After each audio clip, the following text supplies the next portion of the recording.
Okay, my name is Clive Langley. I'm the founder of XLT Training, founded almost 20 years ago in Western Australia with the intent to increase the skills in not only in the Australian market but globally. I have a centre also in Queensland, and we're a successful multi-award winning company. How much more? Okay, next question is, what is the relationship between XLT and Lloyd's? How is the relationship? The relationship between Lloyd's Welding is almost 5 years old. First approached and spoke with Derek, and his father Kim came over to visit XLT's facility, and from there was a lot of discussion of how to implement training, be innovative in training, and to try and work together to provide the answer. Part of the answer, we're a small fish in this large sea, but we've been doing it quite well. I've been over now several times to assess the qualities and the skills of trainees that have been trained both in Seoul and also in Busan. I've found the level of skills to be above average, and in some cases, as I've witnessed today, this is 6th of March in 2016, I've witnessed today probably one of the nicest welds that I've ever seen in TIG on a stainless steel exotic material. And XLT back in Perth, we're currently the training provider, preferred provider for BHP Billiton, Downer, working on Gorgon project, one of the largest oil and gas projects in the world. Also with Bechtel working for Chevron, also working on one of the largest projects in the world, being the Wheatstone project. And having seen the high quality of staff coming through XLT's training facility for both these projects, I'm seeing, and I've got a good understanding of how to gauge the quality of welds and welders with their confidence, how they've been trained, what they've been trained with. And it never ceases to amaze me when I return back to Korea, be it at either facility, the level of skills that I'm witnessing, even from the newer students and trainees on various pipes and the plate work as well. So our relationship is to build something out further, continue our relationship, and hopefully benefit the industries globally, as the industry has now become a very transient place for workers.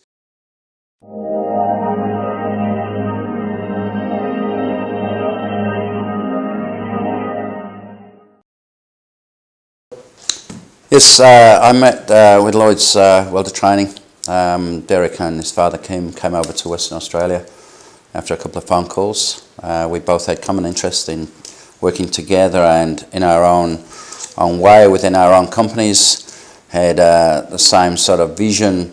We all know, and so does the media, the lack of skills shortage globally, lack of apprenticeships, lack of proper training, whereas we both got a common focus on correcting or trying to correct in our small ways. But the ripple effect is already being felt. As I say, XLT is now almost 20 years old. I come from a welding background and still weld, and so does Derek's father Kim. So we had common ground, and I've been over now to Korea several times. I've visited both facilities, both the Busan facility and the Seoul facility, and continually blown away by the quality of the training and the skills of the students here at both camps. And today was no different. I've witnessed today one of the better welds I've seen from a student, having witnessed back in Western Australia, where XLT provides training, verification, recognition of prior learning for many of the major projects, including the Gorgon oil and gas project, and so also the Wheatstone project. So we're currently working verifying the competencies, qualifying special class welders, boilermakers, pipe fitters, mechanical fitters, and on a daily basis probably see somewhere between 30 and 50 welders coming through. And having judged the quality of welders there on those projects being employed, and having seen the quality of the welds and the welders that have been trained here in Seoul, it's quite heartwarming to see the quality. And I've witnessed today probably one of the better welds that I've ever seen on a 6-inch standard gauge stainless steel TIG and the route run was an absolute wedding band. And you've got to understand welding terminology to understand that. But it's a very fine, a very consistent route penetration. So that's really good. And over the next few years, we hope, or I would hope, that we'd build a relationship further, and we would embrace and probably work outside of our own countries and spread this training word and allow the students that are coming from both companies to probably at some stage interact and be working together, be it in Korea, be it in Australia, be it in the United States, or be it in Canada or in the UK. It's a very transient world that we live in. So, well done, Lloyds. How important is the Certificate 3 in Australia? Certificate 3 in Australia, Certificate 3, City and Guilds in the UK, they're all very important in some aspects of the word. It really depends globally. I think rather than certification recognition, I think skills recognition is the real key. And certificate is like a passport to get into a country, get into a job, but it doesn't guarantee the honesty and the reliability or the integrity of that person. It just means that on the face of it, that is what they have. I think going further than Certificate 3, where companies are now looking at different ways to employ, and the recruitment side, the HR side, it's come to a stage where there's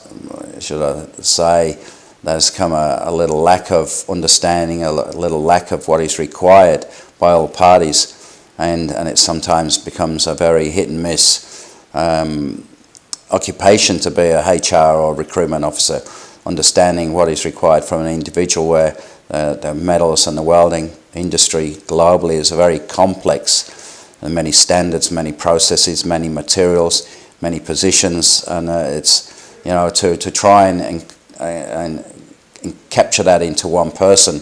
Well, what we should be doing is looking at the skills of individuals and putting those skills and pigeonhole those skills into a specific industry, specific work, a job type, description. So Certificate 3 is at this moment in time very important, as trade qualification is, to enter into some jobs that are restricted by, sometimes whether it be by the major, the asset owner, whether it be a Chevron or a Shell or a BHP, that require a minimum trade qualification. But I think that if there was a better way of having to employ and assess somebody through a more credible and accurate way, it would really enable people with the skill to be employed, regardless of their qualification. As I said earlier, I may have mentioned that apprenticeship numbers have probably eroded since the 80s, and we've come to a point now where not a lot of companies take on or will take on and commit to a 4-year or a 5-year like it used to be. They won't sometimes commit to a 6-month work trial.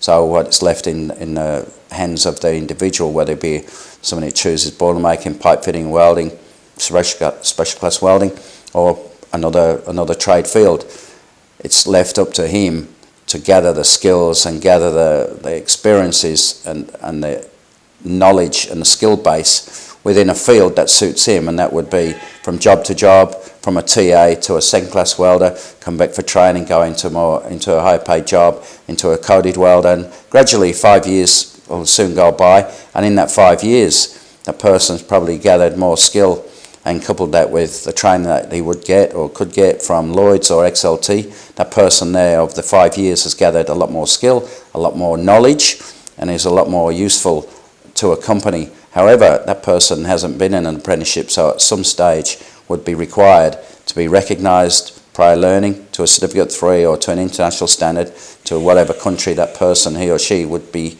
looking for employment. And that is where we're heading.